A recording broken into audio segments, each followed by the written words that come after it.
CNG filling স্টেশনগুলোতে gas সরবরাহ কমে যাওয়ায় ভোগান্তিতে পড়ছেন চালকরা।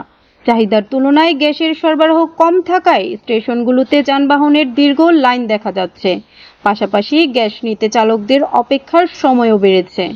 গত এক মাস ধরে নারায়ণগঞ্জের বিভিন্ন ফিলিং স্টেশনের আশেপাশে গ্যাসের জন্য অপেক্ষমান সিএনজি সহ বিভিন্ন যানবাহনের দীর্ঘ সারি দেখা যাচ্ছে।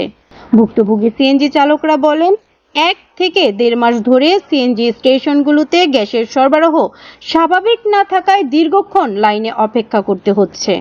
4 দিন পরে গ্যাস পাইছে, আজকে গ্যাস পাইছে, পূর্ণ গ্যাস পাই নাকি? পাম্পে কোনো গ্যাস নাই, লাইনে কোনো গ্যাস নাই।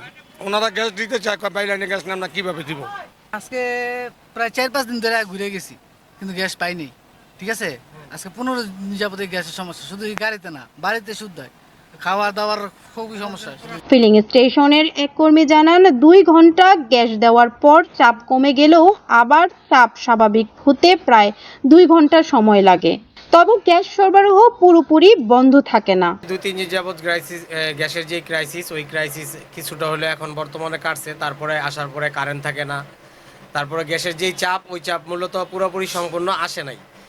এটা আসতে কীরকম সময় লাগবে, তারপরও আমরা সরকার থেকে ওইরকম কোনো আশ্বাস পাই নাই। এলএনজি টার্মিনালের সমস্যার কারণ দেখায় আমাদের এই গ্যাসটা এই পর্যন্ত আজকে 3 দিন পরে আমরা আজকে 12টা 20 মিনিটে চালু করছি। তারপরও গ্যাসের চাপ যেখানে 14-15 পিএসআই থাকার কথা, ওইখানে 7-8 আছে।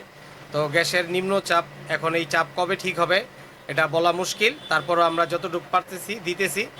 আবার অনেক সময় দেখা যাচ্ছে বিদ্যুৎ থাকে না, বিদ্যুৎ না থাকাতে আবার আমাদের এটা প্রবলেম দেখা দেয়। জেনারেটর অনেক সময়, আমাদের গ্যাসের কারণে জেনারেটর স্টার্ট করতে পারি না।